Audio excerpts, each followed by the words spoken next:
BBC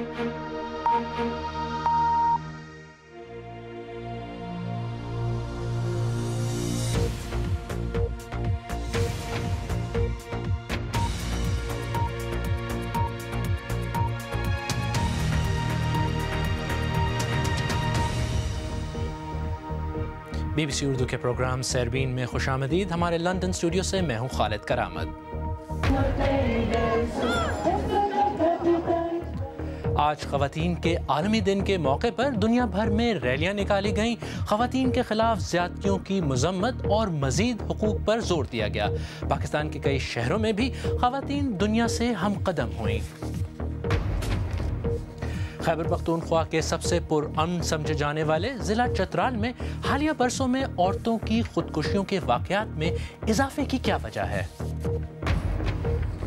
اور روس کے صدارتی انتخاب میں ایک خاتون امیدوار ملک کے سب سے طاقتور رہنما ولادیمیر پوٹن کو ڈٹ کر چیلنج کر رہی ہیں۔ آج خواتین کا عالمی دن منایا جا رہا ہے۔ اسپین میں خواتین اور ٹریڈ یونینز نے صنفی عدم مساوات کو اجاگر کرنے کے لیے ہڑتال کی، جس کی وجہ سے وہاں 300 ٹرینوں کو منسوخ کرنا پڑا، اور پوری دنیا سے اہم کیتھولک خواتین روم اکٹھی ہوئیں، جہاں انہوں نے چرچ کی گورننس میں خواتین کے زیادہ کردار کا مطالبہ کیا۔ دوسری طرف انڈیا اور پاکستان میں بھی خواتین تنظیموں نے مارچ اور سیمیناروں کا اہتمام کیا، جس میں خواتین کے خلاف تشدد ختم کرنے کے علاوہ ان کے لیے اقتصادی، تولیدی اور ماحولیاتی انصاف کا بھی مطالبہ کیا گیا۔ اسی سلسلے میں لاہور میں نامہ نگار حنا سعید نے خواتین مارچ میں شامل چند خواتین سے بات کی۔ 1975 میں یونائٹڈ نیشنز نے 8 مارچ کا دن خواتین کے لیے مختص کیا، جس کے بعد سے آج تک اس دن کو عالمی خواتین کے دن کے طور پر منایا جاتا ہے دنیا بھر میں۔ پاکستان میں خواتین کو اپنے حقوق کے لیے بہت لمبی جنگ لڑنی پڑی، کیونکہ ہماری سوسائٹی ایک پیٹریارکل اور کنزرویٹو سوسائٹی ہے۔ کچھ خواتین جو ہے وہ ابھر کر سامنے آئی، حقوق نسواں کی آواز بن کر۔ ان کو کیا مشکلات آئیں، آئے پوچھتے ہیں نگہت داد سے۔ جی نگہت بتائیے۔ بہت سی خواتین جنہوں نے حقوق کی جنگ لڑی، اور خاص طور پہ اس دور میں لڑی جب بہت مشکل تھا، آمریت کا دور، اور بہت غلط قسم کے قوانین خواتین کے حقوق کو سلب کرنے کے لیے بنائے گئے تھے۔ تو آسمہ جہانگیر کا نام آتا ہے، وومن ایکشن فورم کی جو ہماری خواتین ہیں، نگہت سعید خان، روبینہ سہگل، نیلم حسین، یہ تمام وہ خواتین تھیں جنہوں نے ہمارے لیے راستوں کو ہموار کیا۔ لیکن موجودہ دور میں خواتین کو کن مشکلات کا سامنا ہے؟ جد و جہد اور جو کوشش ہے وہ صرف کوئی ایک سال یا کچھ سالوں کی نہیں ہے، یہ مسلسل ہے، اور یہ آہستہ آہستہ ہی۔ اور جو آج کل خواتین کو مشکلات آ رہی ہیں وہی اپنے حقوق کے لیے جو قوانین بن رہے ہیں۔ آپ ابھی بھی دیکھیں، ابھی بھی خواتین جو ہے ان کو ہراسمنٹ کا مسئلہ ہے پبلک سپیسز میں، آن لائن سپیسز میں، اور ریکلیم کرنا اپنی سپیسز کو اس وقت بہت بڑا مسئلہ ہے۔ بھائی چارہ کی ہم لوگ بات کرتے ہیں، یہاں پہ ہمیں بہن چارہ کی بہت ضرورت ہے۔ بالکل، بہن چارہ ایک نئی ٹرمینالوجی ان خواتین نے نکالی ہے کہ ہمیں ویمن یونٹی کی ضرورت ہے۔ لینا یہاں ہمارے ساتھ ایک اور کارکن موجود ہیں، ان سے پوچھتے ہیں لینا، مستقبل میں خواتین کو کن ایریاز میں کام کرنے کی ضرورت ہے؟ دیکھیں، میں آپ کو ایک سچ بات کہوں گی، 52% of the population is women, اور 52% پاپولیشن کو ان کے رائٹس نہیں ملے۔ تو اس لیے as far as women are concerned, ہمیں ہر جگہ ہر اسپیس کو آکیوپائی کرنا ہے، کہ جب تک ہم سامنے آگے برابر نہیں ہوں گے یہ دنیا نہیں چینج ہوگی۔ دیکھیں، ہمیں ہر شعبے میں ہر پروفیشنل، چاہے وہ میڈیسن ہو، تھیٹر ہو، اینی پروفیشن جس میں عورت خود جس کا ٹیلنٹ ہو، وہ جس جگہ سے آگے بڑھنا چاہتی ہے، اسے وہ رائٹ ہونا چاہیے to education, to be able to work wherever she wants, to be right to equal pay, right to live the life she wants to live for herself۔ اور اسی طرح ہم ترقی کریں گے جب ہم عورت کو اس کا رائٹ دیں گے، اس کا حقوق دیں گے کہ وہ جس قسم کی زندگی گزارنا چاہتی ہے وہ اس کا خوشی سے گزارے۔ یقیناً یہ سب سے اہم بات ہے کہ خواتین جس طرح اپنی زندگی گزارنا چاہتی ہیں ان کو یہ حق کے آزادی دیا جائے کہ اس طرح وہ اپنی زندگی گزار سکیں۔ خواتین نے یہ مارچ آج کے روز نہ صرف لاہور میں بلکہ پاکستان کے تمام بڑے شہروں میں بشمول کراچی اور اسلام آباد جو ہے یہ ریلی نکالی ہے۔ حنا سعید، BBC نیوز، لاہور۔ افرادی قوت میں عورتوں کی شمولیت کے لحاظ سے OECD یعنی organization for economic cooperation and development میں شامل ممالک میں ترکی کافی پیچھے ہے۔ ترکی میں صرف 34% خواتین کام کرتی ہیں، جبکہ OECD کے ممالک میں یہ تعداد اوسطاً 63% ہے۔ ترکی میں افرادی قوت میں عورتوں کے کم ہونے کو حکومت کے قدامت پرست بیانات اور مردوں کی برتری والے معاشرے کی علامت کے طور پر دیکھا جا رہا ہے۔ تفصیل کے ساتھ حسین عسکری۔ ترکی میں لوگ اپنی روایات کی قدر کرتے ہیں، جیسے کھانے پر دوستوں کا جمع ہونا، لیکن ایک روایت ایسی ہے جس کے بارے میں بعض لوگوں کا خیال ہے کہ یہ ملک کو آگے بڑھنے سے روک رہی ہے۔ ترکی میں صرف 34% خواتین روزگار سے منسلک ہیں۔ ترقی یافتہ ممالک کے لحاظ سے یہ شرح کافی کم ہے۔ مجھے یونیورسٹی میں جگہ مل گئی تھی، لیکن میرے والد مجھے یونیورسٹی بھیجنا نہیں چاہتے تھے۔ مجھے اعلیٰ تعلیم حاصل نہ کرنے کا افسوس رہے گا۔ صدر اردوان کے ناقدین کے مطابق ان کی شعلہ بیانی بھی صورتحال کو مزید خراب کر رہی ہے۔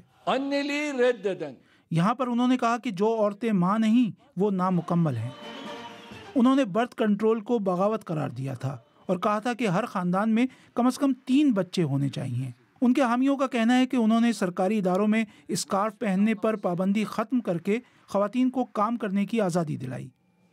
آئینور گھومت سوئے نے روایتوں کو توڑتے ہوئے اپنی بیکری اور کیفے شروع کیا تھا، لیکن اب وہ مقامی اشیاء اور عورتوں کی آزادی کے لیے ایک ذریعہ بن گئی ہیں۔ انہیں European bank for reconstruction and development کے ذریعے فنڈنگ بھی مل گئی ہے، جس کا مقصد کاروباری خواتین کی مدد کرنا ہے۔ 20 برس پہلے جب میں نے یہ شروع کیا تھا تو مجھے کافی مشکل ہوئی تھی۔ لوگ کام کرنے والی خواتین کو اچھا نہیں سمجھتے تھے۔ میرے والدین تقریباً شرمندہ ہی تھے، لیکن اب میں دوسروں کے لیے ایک رول ماڈل بن گئی ہوں۔ خواتین کے لیے میرا پیغام ہے کہ بہادر بنیں اور مستقبل کی طرف دیکھیں۔ یہاں احتجاج کرنے والوں کا کہنا ہے کہ ترکی میں گھریلو تشدد کی بڑی وجہ خواتین کو تابعدار بنا کر رکھنے کا کلچر ہے۔ ایک اندازے کے مطابق 40% ترک خواتین جسمانی تشدد کا شکار ہوتی ہیں، جبکہ ہر سال 300 سے 400 اسی وجہ سے ہلاک ہو جاتی ہیں۔ ان سڑکوں سے خواتین کے لیے ایک جوشیلا پیغام دیا جا رہا ہے۔ وہ پیغام ہے کہ کام کرو، مردوں کی برتری کے خلاف کھڑی ہو جاؤ اور خاموشی توڑ دو۔ اور مجاز کے الفاظ میں، تیرے ماتھے پہ یہ آنچل بہت ہی خوب ہے، لیکن تو اس آنچل کا ایک پرچم بنا لیتی تو اچھا تھا۔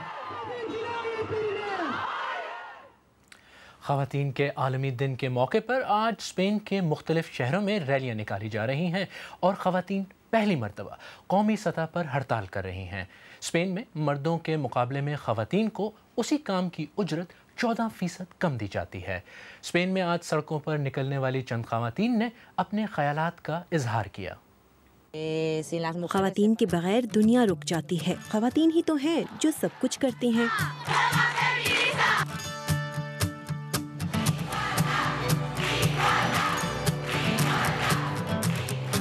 کام پر نہیں جانا، لیکن نہ کپڑے دھونا ہے، نہ بچوں کو سنبھالنا ہے، نہ بچوں کو دیکھنا ہے، نہ کھانا بنانا ہے، کھانا بنانا، بچوں کو دیکھنا، بڑے بوڑھوں کا خیال نہیں رکھنا، نہ صفائی اور نہ ہی کوکنگ کرنا ہے، نہ استری کرنا ہے، نہ گھر کی صفائی اور نہ ہی شاپنگ۔ یہ سب کچھ مرد بھی کر سکتے ہیں، اب انہیں کرنا ہوگا۔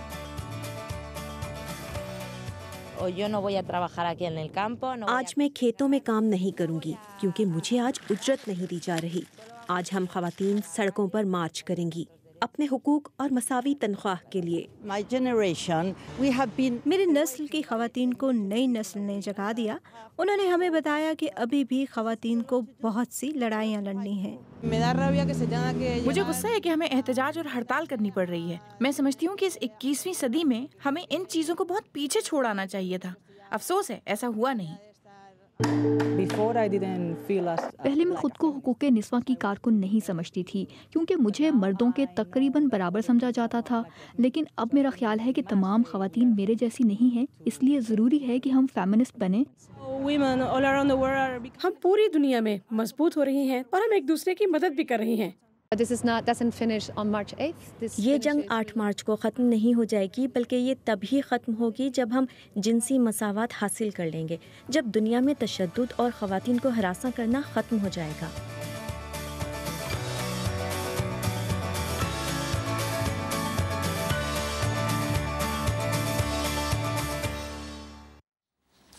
اور اب کچھ دیگر خبروں پر ایک نظر۔ سری لنکا میں حکومت کا کہنا ہے کہ کینڈی میں مزید فوجی دستوں کو تعینات کر دیا گیا ہے۔ کینڈی میں یہ فسادات ایک بودھ نوجوان کے ایک مسلمان کے ساتھ جھگڑے میں ہلاک ہونے کے بعد بھڑک اٹھے تھے۔ بودھ کرفیو کی خلاف ورزیاں کرتے ہوئے مسلمانوں کی دکانوں، گھروں اور مساجد پر حملے کر رہے ہیں۔ برطانوی وزیر اعظم ٹریسا مے نے سعودی عرب کے ولی عہد شہزادہ محمد بن سلمان کے ساتھ بات چیت میں سعودی عرب میں انسانی حقوق کے حوالے سے اپنی فکر مندی کا اظہار کیا ہے۔ سعودی ولی عہد کی لندن آمد پر یمن میں سعودی عرب کے کردار پر مظاہرے بھی ہوئے ہیں۔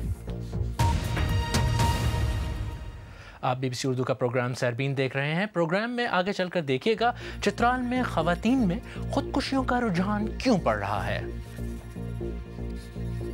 اور یہ کون خاتون ہیں جو روس کے طاقتور صدر ولادیمیر پوٹن کو چیلنج کر رہی ہیں۔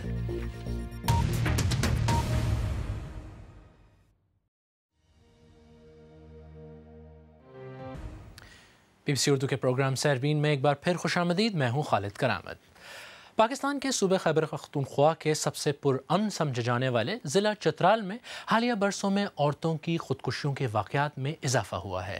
حقوق انسانی کی غیر سرکاری تنظیموں کے مطابق گزشتہ برسوں کے دوران شاید ہی کوئی ایسا مہینہ ہو جب کسی عورت نے اپنی زندگی کا خاتمہ نہ کیا ہو۔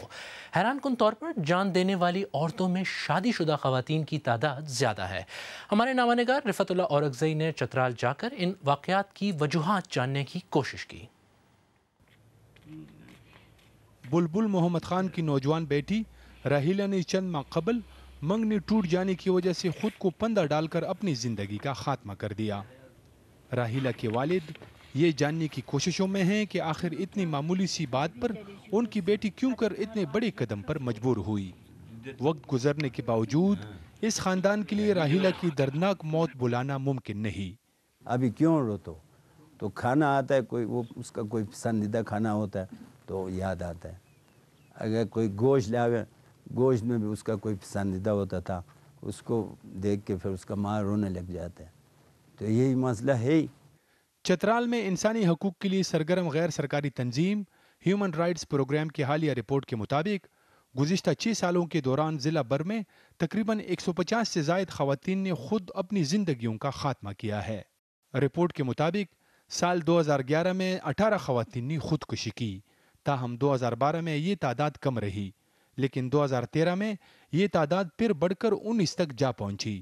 شادی شدہ جو خواتین ہیں ہمارے یہاں پہ، رات کو دیر سے سونا، صبح جلدی اٹھنا، اور پھر وہ جو دن رات محنت کام کرتی ہیں ان کی ریکگنیشن نہ ہونا، پھر یہ ساس بہو کے جھگڑے وغیرہ، تو یہ ملٹیپلائی ہو جاتے ہیں، اور ان کے کچھ ہمارے ریسرچ کے مطابق یہ ان کو آپ ڈومیسٹک وائلنس کا آپ نام دے سکتے ہیں۔ چترال میں گزشتہ کچھ عرصے سے خواتین کی خودکشیوں کے واقعات میں خطرناک حد تک اضافہ دیکھا جا رہا ہے، لیکن ابھی تک کسی سرکاری ادارے کی طرف سے اس کی وجوہات جاننے کی کوشش نہیں کی گئی ہے، اور نہ ہی کسی غیر سرکاری تنظیم کی طرف سے اس سلسلے میں کوئی قابل ذکر کام کیا گیا ہے۔ مقامی انتظامیہ نے خودکشیوں کے مسلسل واقعات پر قابو پانے کے لیے حال ہی میں ایک مرکز بھی قائم کیا ہے، جس کا مقصد خواتین اور بچوں کے خلاف تشدد کو روکنا ہے۔ خواتین کی کھلی کچہری کی، اور اس میں بہت سی خواتین جو تھیں ان کا ایک پوائنٹ تھا خودکشی سے متعلق کہ اس کو educational either it should be part of the curriculum، اور اگر یہ کریکولم کا حصہ نہیں ہوتا تو کم از کم تمام ایجوکیشنل انسٹیٹیوشنز میں اس کے بارے میں بات کی جانی چاہیے۔ یونیورسٹی لیول پہ، کالج لیول پہ، سکولز لیول پہ ہم ٹیچرز کے ساتھ مل کے انشاءاللہ ایک ایجوکیشنل کیمپین بھی لانچ کر رہے ہیں۔ قدرتی وسائل سے مالا مال لیکن پھر بھی ایک پسماندہ ضلع ہوتی ہوئی حکام کو چترال کے اس سنگین مسئلے کی جانب توجہ دینا ہوگی۔ Rifatullah Orakzai, B B C news, Chitral. آج سیربین کا بڑا موضوع خواتین کا عالمی دن ہے، تو اب ذکر ایک ایسی خاتون کا جو روس کے طاقتور صدر ولادیمیر پوٹن کے مد مقابل کھڑی ہو رہی ہیں۔ عام تاثر ہے کہ روس میں صرف ایک ہی امیدوار ہے جو صدارتی انتخاب جیت سکتا ہے۔ ان حالات میں صدر پوٹن کو چیلنج کرنے کا کیا فائدہ؟ کسینیا سوبچیک ایک صحافی ہیں، اب وہ صدارتی انتخابات لڑنے جا رہی ہیں، مگر تسلیم کرتی ہیں کہ وہ یہ انتخاب جیت نہیں سکتی۔ لیکن اگر آپ غور کریں تو کسینیا کا امیدوار بننا ہمیں ان سے زیادہ آج کے روس کے بارے میں بتاتا ہے۔ تفصیل پیش کر رہے ہیں سلیم قاضی۔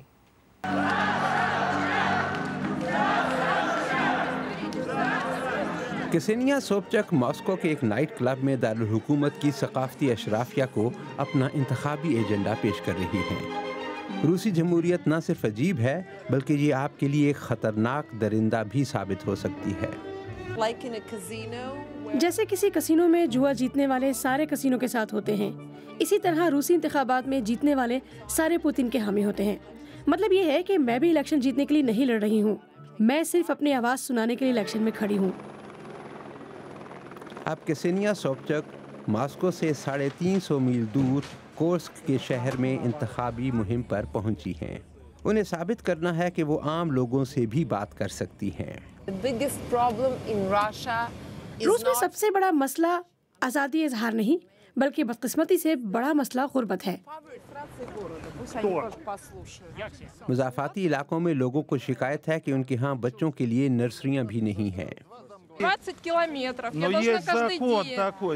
ان انتخابات میں تمام امیدواروں کی نظر میں ملک میں کرپشن بہت بڑا مسئلہ ہے۔ مقامی انتخابی دفتر میں قدرے اچھے استقبال کے بعد کسینیا نے اپنی مہم کو ایک قدم اور آگے بڑھانے کا فیصلہ کیا۔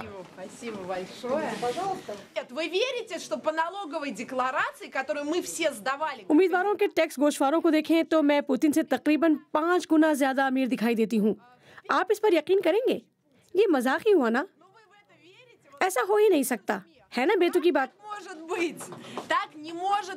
روسی سیاست میں کچھ چیزیں شجر ممنوعہ ہیں اور ان میں پوتن اور ان کا قریبی حلقہ شامل ہے۔